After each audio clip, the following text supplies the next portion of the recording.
Bonjour à tous, on est ravis de vous recevoir sur notre chaîne et surtout pour cette vidéo si spéciale car on va parler d'un sujet que vous savez ô combien polémique au sein de la communauté de fans, à savoir la 8e histoire de J.K. Rowling, Harry Potter et l'enfant maudit. Longtemps décriée, critiquée depuis le départ, mais toujours incomprise, cette pièce de théâtre n'a pas su ravir les Potterheads, à moins que ce ne soit eux qui n'aient vraiment rien compris à la pièce. Mais néanmoins, comment expliquer un tel engouement au sein des critiques d'art ?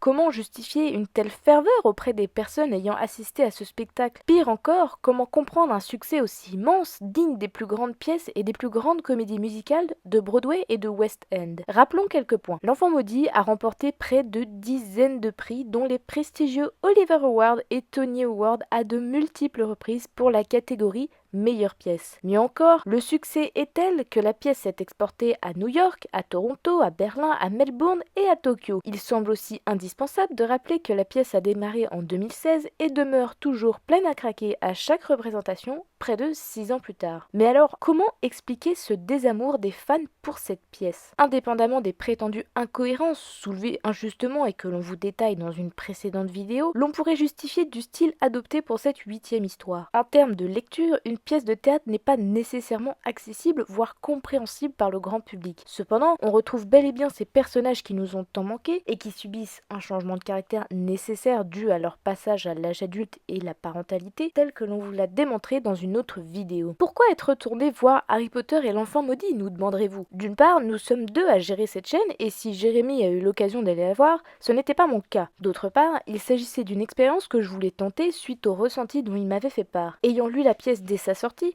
j'avais grandement apprécié cette passionnante 8e histoire, bien que j'aurais préféré la lire sous forme de roman et non de pièce, afin de bénéficier d'une narration plus dans les détails et dans l'émotion. De plus, il faut savoir que je ne suis pas une adepte des pièces de théâtre et encore moins des comédies musicales aux grandes dames de Jérémy, qui en est un passionné, et en ayant vu les quelques images vidéo promotionnelles de la pièce, j'ai craint d'avoir à faire face à une sorte de pièce hybride avec beaucoup de danse ou trop de musique, et au point de ne pas en ressentir l'émotion et la gravité des thèmes abordés, voire de ne pas me représenter véritablement cette histoire au sens où la mise en scène ne serait pas réaliste. Néanmoins, le phénomène décrit par ceux ayant vu la pièce et les critiques m'ont persuadé qu'il était nécessaire que je vive l'expérience par moi-même. Avant toute chose, il me semble important de préciser, pour ceux que cette critique inciterait à aller voir Harry Potter et l'enfant maudit, qu'il est essentiel de maîtriser un petit niveau d'anglais afin de comprendre la pièce. Ayant perdu de niveau depuis les confinements à répétition, je me suis assurée de relire la pièce en français avant d'aller la voir sur scène. Rassurez-vous, pas besoin d'être bilingue, un anglais basique suffit amplement. Il ne suffit pas d'écrire un anglais shakespearien pour dire d'une pièce qu'elle est bien écrite. Et c'est d'ailleurs là la magie de J.K. Rowling,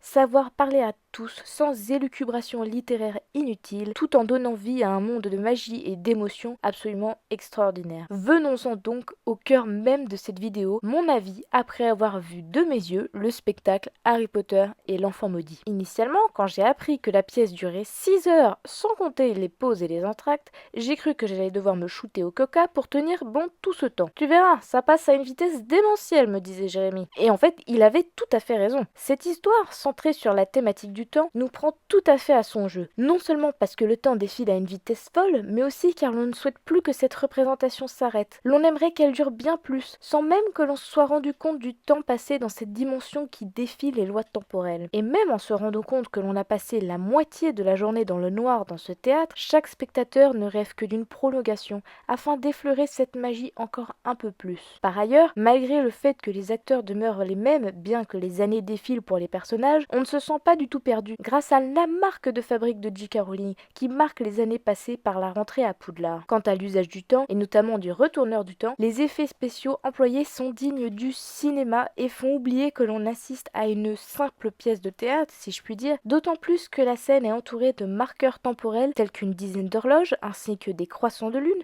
sans oublier le disque tournant au milieu de la scène qui marque de nombreuses scènes d'introspection des personnages, moments que l'on peut qualifier hors du temps, ainsi que des souvenirs. Ces témoins du passé ou encore des cauchemars, marqueurs d'une crainte de l'avenir. Tout spectateur ne peut sortir de cette pièce qu'en étant complètement déboussolé, non pas par l'histoire, mais par une mise en scène orchestrée magnifiquement, là où le sujet si abstrait du temps devient un personnage à part entière de cette histoire. En témoigne le chapeau magique qui est personnifié afin non pas seulement de déterminer les maisons, mais surtout en tant que gardien du temps à Poudlard. De même, n'ayez crainte quant aux scènes du passé revenant sur les événements de Harry Potter. Ni ce que vous avez pu vous imaginer dans les livres, ni les films Harry Potter ne font obstacle à ce à quoi vous assisterez, puisqu'il s'agit en termes de situation ou localisation, tant en termes de temporalité, de points de vue différents. Mais jamais vous ne serez perdu, sauf dans le temps à l'instar des personnages, et jamais les scènes que vous avez imaginées vues ne seront dénaturées par les choix de mise en scène de la pièce. Vous assisterez simplement à une déconstruction du temps, et J.K. Rowling vous mettra au défi de connaître son œuvre et les événements de Harry Potter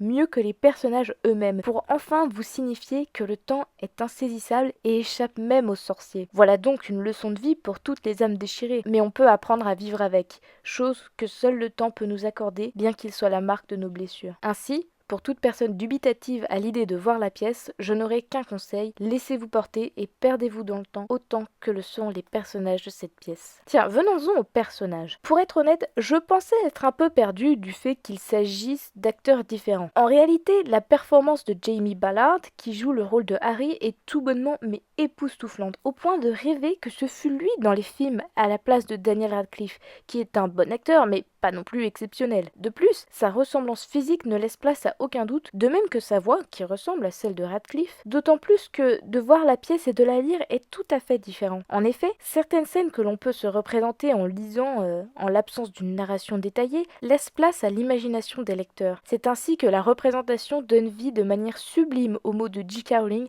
et permet d'avoir une vision différente, si ce n'est corrigée, des personnages, à l'instar de Scorpius. En effet, je me l'étais toujours imaginé très torturé, assez sombre et renfermé, bien qu'avec une teinte d'ironie. Et c'est à ma grande surprise que son personnage n'était pas exactement tel que je l'avais imaginé. Il est dans la pièce plus drôle, plus lumineux, plus extraverti, tout en demeurant solitaire et tourmenté. Ce ne fut pas pour autant une déception. La pièce a rétabli ce que je n'avais pas su voir. Il faut dire, j'ai une inclinaison assez forte pour les personnages qui souffrent. Mais passons. Il n'y a donc aucun mal à ça. De la même manière que certains lecteurs ont pu imaginer Hermione de manière différente qu'Emma Watson, en raison d'une description physique peu détaillée dans les livres, la représentation théâtrale, tout comme le cinéma, rétablit la vision de l'auteur. D'ailleurs, à propos d'Hermione, je craignais de ne pas la reconnaître tant la différence physique était importante entre mon Hermione et l'actrice de l'Enfant maudit. Mais la méprise n'a duré que quelques minutes. Si l'on est bien attentif aux personnages, l'on reconnaît très aisément le caractère impétueux d'Hermione Granger.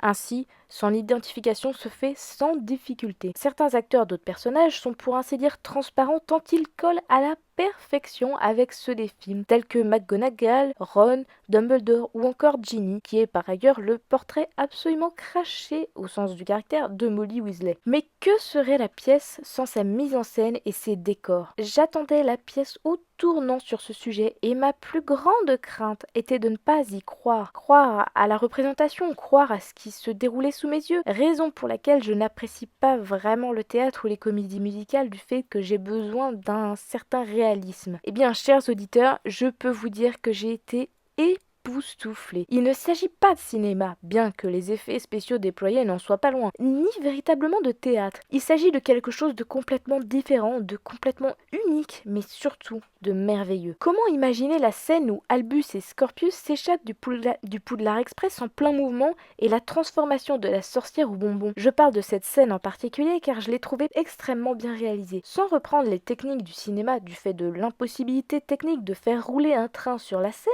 et sans reprendre la technique des fonds verts, comme vous pouvez vous en douter, la mise en scène par un jeu de lumière saccadé, par la scène tournant à une vitesse affolante et quelques valises vous emmène sur le toit du Poudlard Express et on n'y voit que du feu comme par magie. De la même manière, la scène de l'énigme de la bibliothèque du bureau d'Hermione Granger est phénoménale, lorsque Delphi et Albus se font avaler par les livres. Les techniques sont stupéfiantes et l'on n'a même pas le temps de comprendre comment ils s'y sont pris qu'on est déjà à la suite de l'aventure. De plus, les décors sont installés de manière très élégante par magie par des élèves de Poudlard dont on gardera la technique secrète pour ne pas vous en gâcher le plaisir. Le plus impressionnant demeure les mouvements dans le temps lors de l'usage des retourneurs de temps ainsi que des détraqueurs, mais là encore, on ne préfère pas vous spoiler. Bref, tout cela pour vous dire qu'il ne faut pas s'attendre à un roulement de décor en carton moche et dessiné par des enfants de 8 ans, ni à des effets spéciaux type Avatar. Non,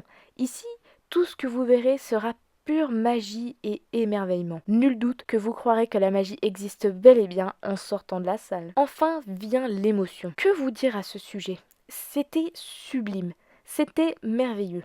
Les scènes finales m'ont même tiré quelques petites larmes, et en ressortant, je me sentais dans un autre monde, presque privée d'une partie de moi-même en quittant ce monde magique. D'une part, par le sérieux des sujets abordés qui peuvent toucher personnellement, et par l'excellent jeu des acteurs, et en particulier de Harry lorsqu'il est confronté à sa parentalité, ses doutes, ses craintes, mais aussi son passé avec ses cauchemars et ses souvenirs. On salue par ailleurs la mise en scène et le jeu des acteurs de Harry jeune lors des scènes avec Pétunia. Tout cela accompagné de suites musicales tout autant émouvantes qui amènent de la joie, presque de la nostalgie en retrouvant Poudlard et le quai 9 3 quarts alors qu'elles sont tout à fait différentes de celles de John Williams, avec évidemment des rires ou de la tension comme la découverte des dessins de Delphi, les douleurs d'Amos Diggory ou encore l'arrivée de Voldemort à Godric Solo pour tuer Lily et James. L'une de nos préférées restera les conversations entre Dumbledore et Harry qui sont particulièrement prenantes. Mais quel est l'apport de voir la pièce en vrai? Bien que doté d'une imagination débordante, l'on ne peut ressentir autant d'émotions en lisant qu'en voyant ce spectacle incroyable de nos yeux. Comme dit au début de la vidéo, après 6 heures, j'avais encore envie que le spectacle continue. De plus, voir ces mots prendre vie est absolument extraordinaire pour toutes les raisons évoquées ci-dessus, comme la performance des acteurs, la mise en scène, l'histoire. Bien que tout soit un peu différent des films Harry Potter, on reconnaît clairement l'univers et cette pièce de théâtre est la digne héritière de cette saga et la conclut superbement. Après tout, l'on ne dit pas, de manière générale, des films qui ont dénaturé les livres et ne font pas pleinement partie du Wizarding World. Qui aurait cru, il y a 25 ans, et en particulier J.K. Rowling, que son œuvre serait adaptée au cinéma. L'Enfant maudit n'est rien d'autre qu'une manifestation originale d'un univers en continue expansion, tout comme les films l'ont été au moment de leur sortie. Honnêtement, si vous voulez mon avis, un vrai fan devra se faire son propre avis sur la pièce, et s'il en a l'occasion, foncez la voir avant de la juger, car je vous parie que vous en ressortirez ébloui. Voilà, c'est tout pour cette vidéo. On se retrouve la semaine prochaine.